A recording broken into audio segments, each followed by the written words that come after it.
अस्सलाम वालेकुम। वालेकुम अस्सलाम। क्या हाल चाल है? सबका ठीक ठाक है सब लोग? यस सर, ठीक है। अच्छा, तो आज जो है हम देखेंगे आज की क्लास में जिसके बारे में, वो है blog writing and content writing. ठीक है। किस किस को आइडिया है कि क्या होता है ब्लॉग राइटिंग और कंटेंट राइटिंग? क्या होती हैं दोनों, एक ही चीज़ें हैं या अलग अलग हैं? कोई आइडिया किसी को? Sir, no idea. ठीक है। बाकी और किसी को भी कोई आइडिया वगैरह नहीं है? सही है, ठीक है। अच्छा, तो सबसे पहले देख लेते हैं, समझते हैं कि ब्लॉग राइटिंग या कंटेंट राइटिंग है क्या। ठीक है, नाम से ही जाहिर हो रहा है ब्लॉग राइटिंग। गूगल में खोल देता हूँ। अच्छा, ब्लॉग्स क्या होते हैं? ब्लॉग्स को अगर आप सिंपली एक डिफाइन करें ना, तो क्या है? कोई भी एक इंफॉर्मेशन जो कि आप अपनी वेबसाइट के ऊपर डालें किसी भी हवाले से, ठीक है, तो वो क्या कहलाएगी? वो एक ब्लॉग कहलाएगी कि एक आपने ब्लॉग डाल दिया है एक स्पेसिफिक किसी भी टॉपिक के हवाले से। आप कोई भी अपनी आप उसको रिसर्च करके फाइंड करते हैं उस इंफॉर्मेशन को, या कहीं से भी आपको किसी भी तरह जो है वो पता चलती है, आप उसको क्रिएट करते हैं, बनाते हैं। तो क्या होता है, जो वो आपकी रिसर्च और उसके बाद जो चीज़ आपके पास आएगी और फिर आप उसको वेबसाइट के ऊपर अपने अपलोड कर देंगे, तो वो चीज़ क्या कहलाएगी? वो आपका ब्लॉग कहलाएगी। ठीक है। ज़्यादातर ब्लॉगिंग वेबसाइट्स जो होती हैं वो बनती हैं वर्डप्रेस के ऊपर। ठीक है, तो वर्डप्रेस पे हमने पूरा एक एक हफ्ते का सेशन था हमारा। अगर किसी ने नहीं देखी तो जाके यूट्यूब पे हमारा चैनल है टेक रूमर्स के नाम से, टेक रूमर्स आईटी एकेडमी, उसको सर्च कर सकते हैं। वैसे ग्रुप में जो है लिंक्स भी हैं शेयर किए हुए हैं, वहाँ जाके भी आप लोग देख सकते हैं। ठीक है, तो ब्लॉगिंग वेबसाइट्स जो हैं वो ज़्यादातर वर्डप्रेस के थ्रू बनाई जाती हैं। ठीक है, इसी तरीके से कंटेंट राइटिंग क्या है? कंटेंट राइटिंग भी तकरीबन सेम ही चीज़ है। दोनों में ज़्यादा कोई फ़र्क नहीं है। कंटेंट से नाम से ही ज़ाहिर हो रहा है कंटेंट लिखना। मिसाल के तौर पे आपने एक वीडियो बनानी है। ठीक है, आप लोगों ने एक वीडियो बनानी है किसी भी हवाले से, मतलब कोई एक का, आप जैसे किसी का खाने का कोई वो है कि कुकिंग चैनल है, तो क्या करना है पहले? इस तरीके से नहीं होता, हर कोई इस तरीके से नहीं कर सकता। वैसे कई, अगर कोई बहुत ज़्यादा एक्सपर्ट होता है या जिसको आदत हो जाती है कर करके, वो कर भी सकते हैं, लेकिन फिर भी क्या होता है कि जब आपने एक वीडियो बनानी है, आपको क्या करना पड़ता है? आपको उसका कंटेंट लिखना पड़ता है, पहले एक स्क्रिप्ट लिखना पड़ता है। ठीक है, कि पहले मैंने ये चीज़ बोलनी है, फिर मैंने ये बात बोलनी है। अगर डायरेक्ट स्टार्ट कर देते हैं तो क्या होता है कि आप कोई चीज़ एक चीज़ जो होती है वो कोई ना कोई चीज़ मिस हो सकती है आपसे, अगर आप डायरेक्ट लाइव अगर बोलेंगे। ठीक है, विदाउट प्रैक्टिस या विदाउट कंटेंट क्रिएट किए। तो इसी तरीके से क्या होता है कि आप वीडियो के लिए, किसी भी किस्म की अगर आप वीडियो बनाना चाहते हैं, तो क्या करना पड़ता है? आपको कंटेंट तैयार करना पड़ता है, उसका कंटेंट लिखना पड़ता है कि पहले मैंने ये वाली बात बोलनी है, पहले मैं उसके बाद फिर मैंने ये वाली बात जो है वो कहनी है, फिर मैंने इस हवाले से बताना है, फिर मैंने इस हवाले से, मतलब तरतीब के साथ हर चीज़ जो होती है, लाइक एक स्क्रिप्ट। जिस तरीके से ड्रामे होते हैं ना, मूवीज़ होती हैं, क्या होता है, उनका भी एक स्क्रिप्ट लिखा जाता है। तो इसी तरीके से अगर आपने कोई वीडियो बनानी है, कुछ भी बनाना है, तो उसका भी एक स्क्रिप्ट लिखा जाता है। ज़रूरी नहीं है कि इसमें आप जस्ट कंटेंट राइटिंग के अंदर सिर्फ यही चीज़ें नहीं आती।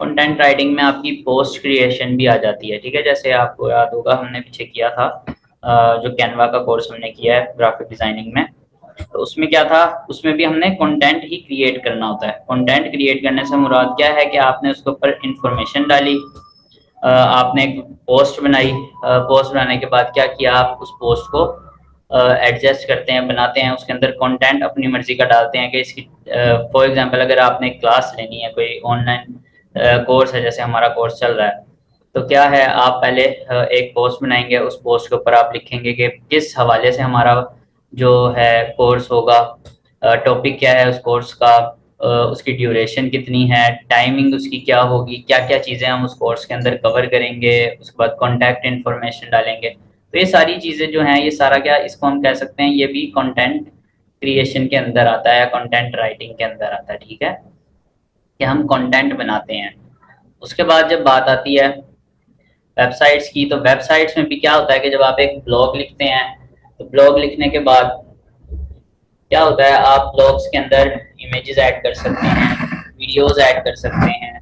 तो जो वीडियो है, वीडियो क्रिएशन होती है, वो भी आपके पास कंटेंट क्रिएशन के अंदर आती है, और जो उसके लिए स्क्रिप्ट वगैरह लिखते हैं वो हमारा कंटेंट राइटिंग कहलाएगी। ठीक है, ब्लॉग राइटिंग को भी कंटेंट राइटिंग हम कह सकते हैं। इसके अलावा क्या होता है कि आपको कई इस तरीके से अगर आप ऑनलाइन काम करते हैं तो आपको यूं कोई काम मिल सकता है ऑनलाइन, कि एक बंदा है, उसका ऑनलाइन स्टोर है। ऑनलाइन स्टोर के अंदर वो कहते हैं कि जी मैं ये चीज़ें जो है वो सेल करता हूँ। तो आपने क्या करना है, मुझे इन चीज़ों की, इन चीज़ों की आपने क्या करनी है, एक डिस्क्रिप्शन हर चीज़ की। जैसे फॉर एग्जांपल अगर किसी का ऑनलाइन स्टोर है क्लॉथ्स के हवाले से, ठीक है, तो क्या है, वो कहता है कि मेरे पास 1000 क्लॉथ्स हैं, मैं मेरी जो स्टोर है, ऑनलाइन स्टोर है, उसके अंदर। तो क्या आप उसकी डिस्क्रिप्शन मुझे लिख के दें। डिस्क्रिप्शन समझते हैं ना आपके, क्या उसके अंदर क्या क्या खूबियाँ, क्या क्या चीज़ें उसके अंदर आती हैं, कौन कौन सी इसके अंदर खूबी हो सकती है, मतलब क्यों एक बंदे को वो खरीदना चाहिए। तो ये सारी चीज़ें जो होती हैं, ये भी कंटेंट राइटिंग है। ठीक हो गया। तो अब बात ये आती है कि क्या कंटेंट राइटिंग से हम पैसे भी कमा सकते हैं। तो जी हाँ, बिल्कुल, कंटेंट राइटिंग से हम, या ब्लॉग राइटिंग से हम अच्छे खासे पैसे कमा सकते हैं। अगर मैं यहाँ से सर्च करता हूँ फाइवर, फाइवर पे जाते हैं, आई उम्मीद है कि आप लोगों को फाइवर का आइडिया होगा। फाइवर क्या, बेसिकली एक ऑनलाइन प्लेटफॉर्म है जहाँ से आप ऑनलाइन अर्निंग कर सकते हैं। अगर आपके पास कोई भी एक स्किल है, तो आप उस स्किल को जाके वहाँ पे शो करवा सकते हैं कि मेरे पास ये स्किल है, तो आपको ऑनलाइन काम मिल सकता है। ठीक है, जैसे यहाँ पे अगर मैं आपको नीचे दिखाऊँ, क्या है, कहें कि जी I will create modern NFT website designs and NFT landing pages. क्या है कि जी मैं 75,000 रुपये लूँगा, 75,500 आप समझ सकते हैं। ठीक है, तो क्या करेगा, वो कह रहा है कि मैं वेबसाइट का डिज़ाइन बना के दूंगा, NFT वेबसाइट्स का। और इसी तरीके से ये दूसरे नंबर पे जो आ रही है, ठीक है, क्या कह रहे हैं ये, कि जी I will do unique creative writing and website articles writing. क्या है कि मैं आर्टिकल्स लिख के दूंगा, ब्लॉग्स लिख के दूंगा, मतलब आपकी वेबसाइट के लिए, किसी भी चीज़ के लिए। तो ये बेसिकली नॉट रेट भी आ रहे हैं कि अभी तक इनको कोई ऑर्डर नहीं मिला। यहाँ पे वो कह रहे हैं कि जी 100 ऑर्डर्स ये कंप्लीट कर चुके हैं, और 100 के 100 लोगों ने 5 स्टार्स दिए हुए हैं इनको, यानी कि इनका काम बहुत अच्छा था, यानी काम चल रहा है इनका भी। ऐसे देखते जाएंगे तो डिफरेंट काम करते हैं। तो यहाँ से क्या करते हैं, जब सर्च करते हैं कि हम ब्लॉग राइटिंग,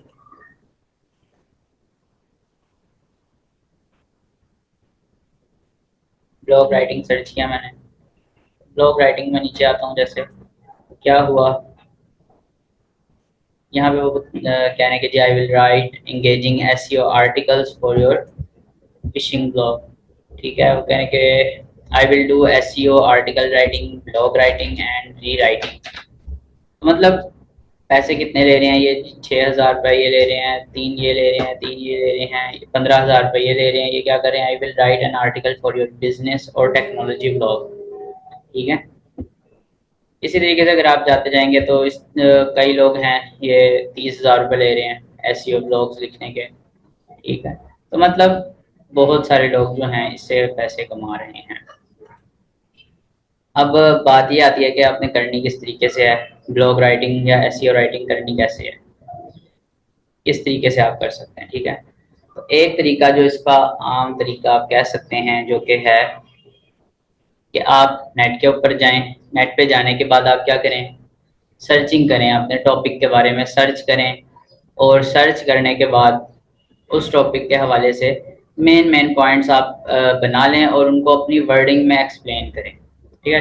मतलब अगर आपने एक ब्लॉग लिखना है, मिसाल के तौर पे आपने लिखना है किसी के ऊपर के, फॉर एग्जांपल ब्लॉग राइटिंग के ऊपर ही आपने एक जो है वो लिखना ब्लॉग, क्या होगा, क्या करना पड़ेगा आपको, आपको पहले उसके बारे में सर्च करना पड़ेगा कि व्हाट इज ब्लॉग राइटिंग।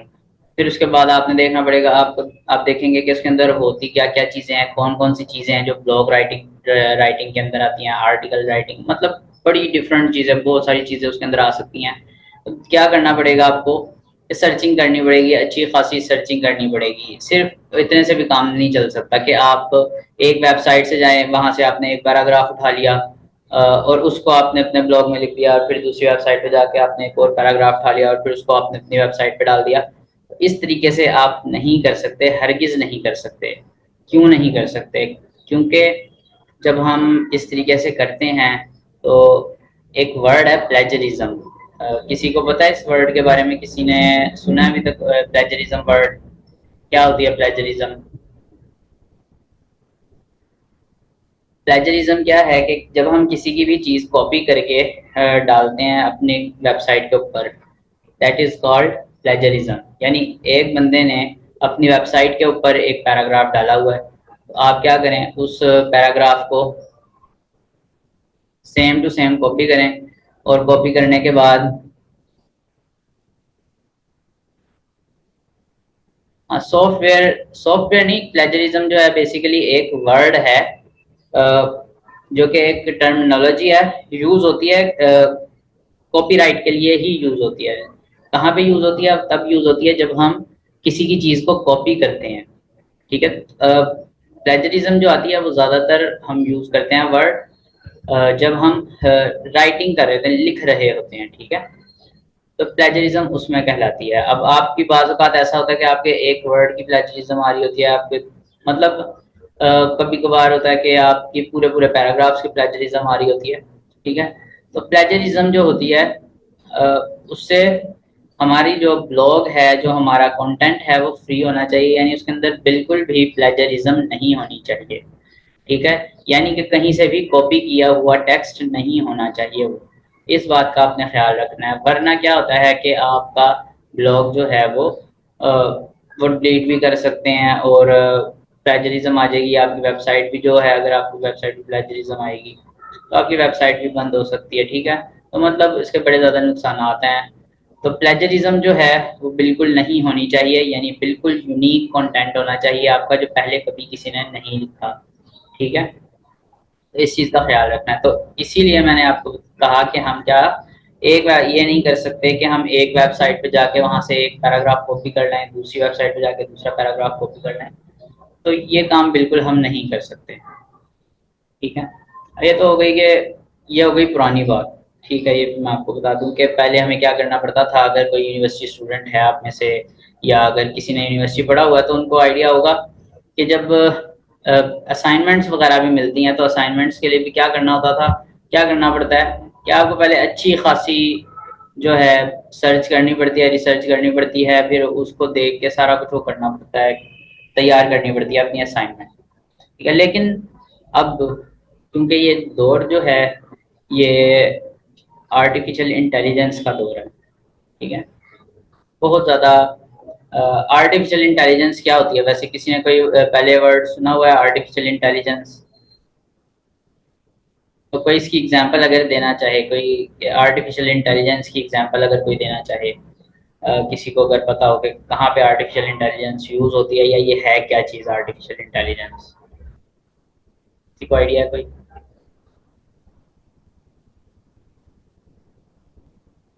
अच्छा। आर्टिफिशियल इंटेलिजेंस आप सिंपली यूं समझ सकते हैं।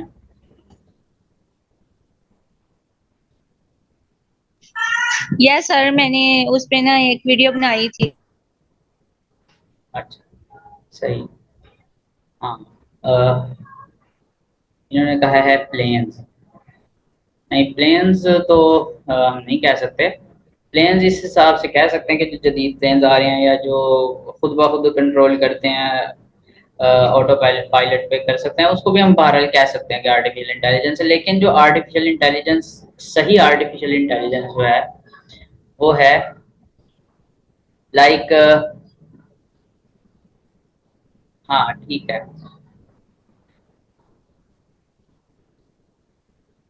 हाँ, रोबोट्स जो हैं, रोबोट्स इसकी एक एग्जांपल हो सकती है।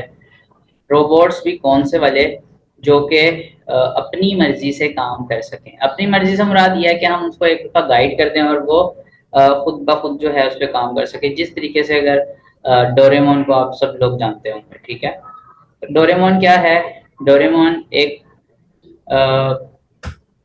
रोबोट है, रोबोट है, लेकिन क्या है उसकी जो प्रोग्रामिंग हुई हुई है वो आर्टिफिशियल इंटेलिजेंस हुई हुई है। वो जब हम उससे कोई बात करते हैं तो यानी कि जब नोबिता या कोई भी उससे बात करता है तो क्या होता है कि वो जवाब देता है अपनी मर्जी से।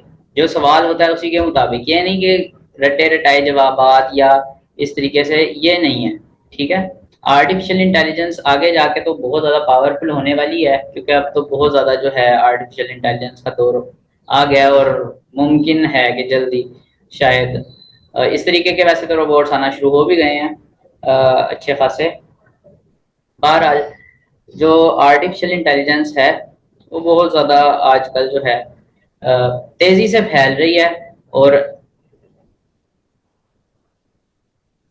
आप कह सकते हैं कि जो आने वाले दौर में कई लोगों की जॉब्स जो हैं वो आर्टिफिशियल इंटेलिजेंस की वजह से जा सकती हैं, ठीक है। अभी भी बाज़ औक़ात सुनने को मिलता है कि किसी कंपनी में जी फलानी कंपनी ने जो है अपने इतने एम्प्लॉइज़ फारिग कर दिए हैं, वो अपना सिस्टम जो है आर्टिफिशियल इंटेलिजेंस पे ले आए हैं। तो मतलब कि आर्टिफिशियल इंटेलिजेंस जो है वो बहुत तेज़ी से फैल रही है और बहुत ज़्यादा इन डिमांड है।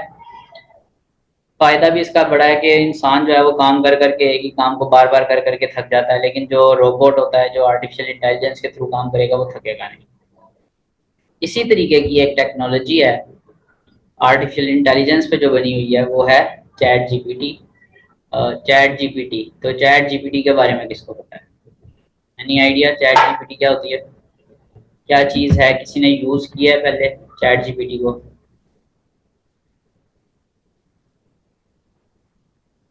यस सर, यूज नहीं किया, लेकिन ना मैंने देखा है, पता है मुझे।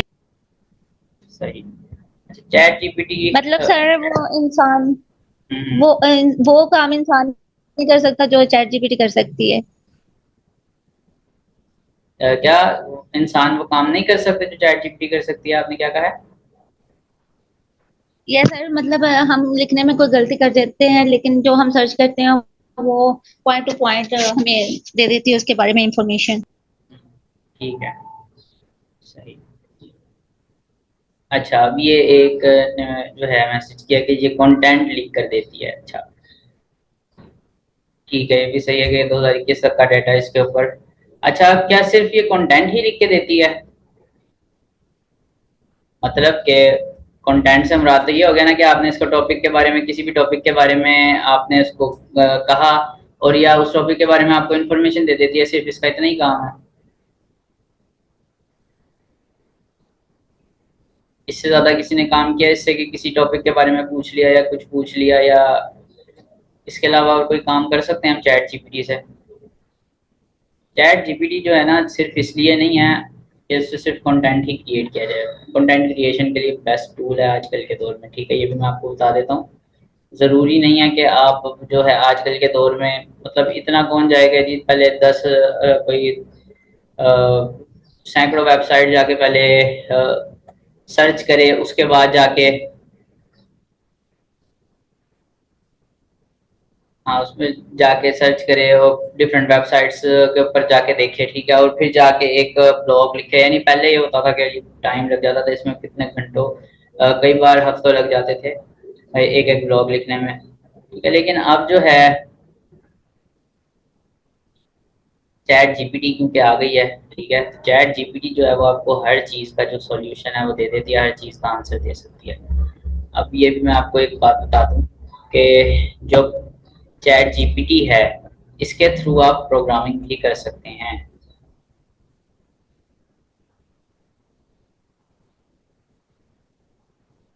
अच्छा, ये कहने बार्ड वेबसाइट है जो चैट जीपीटी से भी एडवांस है। अच्छा, सही, ठीक है। अच्छा, चैट जीपीटी जो है ना वो छोटी मोटी चीज़ नहीं है, ये मैं आपको बता दूं, ठीक है। चैट जीपीटी में अभी ये मैंने ओपन कर लिया। चैट जीपीटी इसका इंटरफेस कुछ इस तरह का होता है। पहले आप जब आप फर्स्ट टाइम ओपन करेंगे तो आपको इसका जो है अकाउंट बनाना पड़ेगा आपको, और एक दफ़ा अकाउंट बना लेंगे तो आप बार बार जो है वो कर सकते हैं। हाँ, आई है, लेकिन बहरहाल उसमें जो है फर्स्ट टाइम में ही जो था गूगल ने जो अपना कह सकते हैं कि एआई कोड जो मुतारिफ करवाया था, ठीक है, तो वो उसमें कुछ गलती शुरू में ही आ गई थी, तो उसके अंदर क्या हुआ था, हमको अरबों रुपए का नुकसान हो गया था। ठीक है, कोई एक क्वेश्चन का आंसर उसने गलत दिया था, जिसकी वजह से गूगल को जो था एक ही दिन के अंदर पता नहीं कितने अरबों रुपए का जो है ना नुकसान हो गया था। बहरहाल अब उन्होंने उसको भी, ज़ाहिर है जो भी एरर होगा उसमें उन्होंने उसको फिक्स कर लिया होगा। अरे बात कर रहे थे कि चैट जीपीटी में जस्ट सिर्फ ये नहीं है कि आप यहाँ से कंटेंट लिखें, अगर आप इसको एडवांस यहाँ से परचेज कर लेते हैं ना तो इसके बहुत ज़्यादा एडवांस फीचर्स भी आप यूज़ कर सकते हैं। वैसे तो ज़रूरत नहीं होती, हम हर काम यहाँ से आप जो है वो इजीली कर सकते हैं। अगर कोई यूट्यूब पे वीडियोस बनाता है तो वीडियोस के लिए जो कंटेंट होता है वो यहाँ से क्रिएट कर सकते हैं, ठीक है। उसके अलावा अभी जैसे मैं बात कर रहा था कि आप प्रोग्रामिंग भी कर सकते हैं इससे, ठीक है। प्रोग्रामिंग की वीडियोस भी हमारी क्लासेस हो रही थी सुबह के टाइम, लेकिन जो है ज़्यादा लोगों ने इंटरेस्ट शो नहीं किया, इस वजह से जो है अब हमारी क्लासेस ऑनलाइन नहीं हो रही हैं। और ये भी मैं आपको बता दूं कि हमारी जो हैं फिजिकल क्लासेस स्टार्ट होने लगी हैं, और ऑनलाइन भी हो सकती हैं, ऑनलाइन भी होंगी, और जो है फिजिकल भी होंगी। एडवांस लेवल पे जो जो चीज़ें भी की हैं उन सबको अगर आपने एडवांस लेवल पे करना है तो उसके लिए जो है आपको हमारे पेड कोर्सेज ज्वाइन करने पड़ेंगे, जो कि हमारे इंशाल्लाह उम्मीद है कि ईद के बाद जो है वो स्टार्ट हो जाएंगे। ये हमारा जो इंस्टीट्यूट है ये लाहौर में है, ठीक है, समनाबाद के पास। इसमें जो है डिफरेंट कोर्सेज हमारे चलेंगे, जिसमें वेब डिज़ाइनिंग है, उसके बाद ग्राफिक डिज़ाइनिंग है, मतलब ये सारी चीज़ें जो अभी हम कर रहे हैं ना, वो सारी चीज़ें जो हैं आप यहाँ पे कर सकते हैं एडवांस लेवल पे जाके, अगर सीखनी है तो आप उसे कर सकते हैं। अच्छा, कोडिंग जो है इसके थ्रू वो भी की जा सकती है, लोगों को पता नहीं है कई लोगों को, या लेकिन बात ये भी है कि हर बंदा यूज़ नहीं कर सकता। कोडिंग वही इसके थ्रू कर पाएगा कि जिसको कोडिंग आती होगी, जिसको थोड़ी बहुत पता है कि किस तरीके से कोडिंग होती है, कौन सी चीज़ कैसे वर्क करती है। तो ये इसको हम उस काम के लिए भी इस्तेमाल कर सकते हैं। अच्छा, तो